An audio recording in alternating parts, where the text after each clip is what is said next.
ହାଇରେ ସ୍ୱାର୍ଥପର ମଣିଷ। ଜନ୍ମ କଲା ମା ବାପାଙ୍କୁ କରେନି ବିଶ୍ୱାସ। ବାପା ମଲେ ପୁଅ ନିଆଁ ଦିଏନା, ବଞ୍ଚିଥିଲା ବେଳେ ଖାଇବାକୁ ଦିଏନା। ମଲା ପରେ ପୁଅ କ୍ରିୟା କରେନା, ଫରେନରେ ରହି ଗାଁକୁ ଫେରେନା। ମା ଏଠି କାନ୍ଦି କାନ୍ଦି ବାହୁନି ପକାଏ, ପୁଅ ସେଠି ଚିକେନ ପକୋଡ଼ା ଖାଏ। ଯାହା ଭରସାରେ ଆଜି ବଞ୍ଚିଥିଲା, ସେ ମଶାଣିକୁ ଯିବା ପାଇଁ ସଜ ହେଲା। କାହା ଭରସାରେ ମା ବଞ୍ଚିବ, କାନ୍ଦି କାନ୍ଦି ଅଚେତ ଥିବ। ପୁଅ କ'ଣ ଚିନ୍ତା କରିବ, ମା ସହ କଥା ହେଉନଥିବ।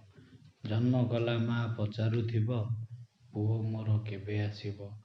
ଗାଁର ମୁଖିଆକୁ କହୁଥିବ ସେ, ପୁଅକୁ ମୋର ଫୋନ୍ କରିବ କି କିଏ।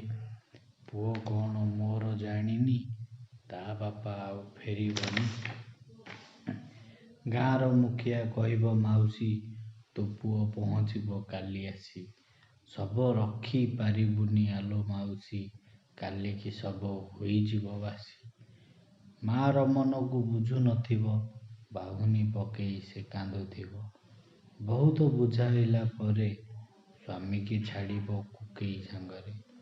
ବାପା କାମ ମାଲ ମଶାଣିରୁ କରି ଆସିବେ, ମା କାମ ବାନ୍ଧବୀ ପୋଖରୀରେ ସାରିଦେବେ। ପୁଅ ସେଠି ବିଦେଶରେ, ବାପା ମା ବୋଲି ନାହିଁ ତା ମନରେ।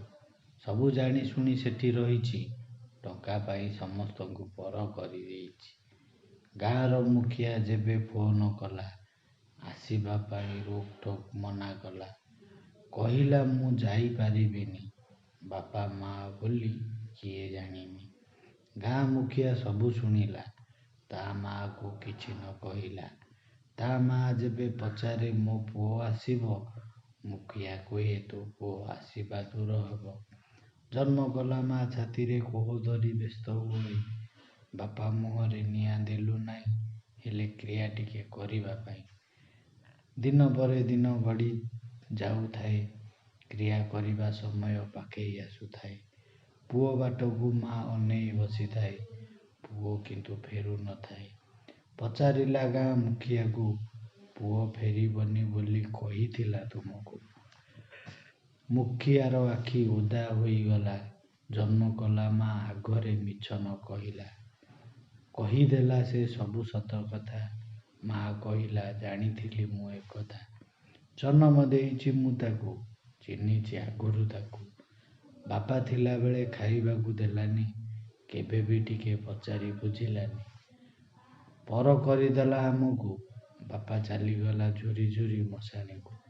ବଞ୍ଚିଥିଲା ବେଳେ ଆହା ନ କଲା, ମଲା ପରେ ମୁହଁରେ ନିଆଁ ନ ଦେଲା। ଏମିତି କହି ମା ଚାଲିଗଲା, ଗାଁ ମୁଖିଆ ଶବ ସତ୍କାର କଲା। ଏହିପରି ଭାବରେ ଦୁନିଆ ଚାଲେ, ନିଜ ସ୍ୱାର୍ଥ ପାଇଁ ବାପା ମା'କୁ ଭୁଲେ।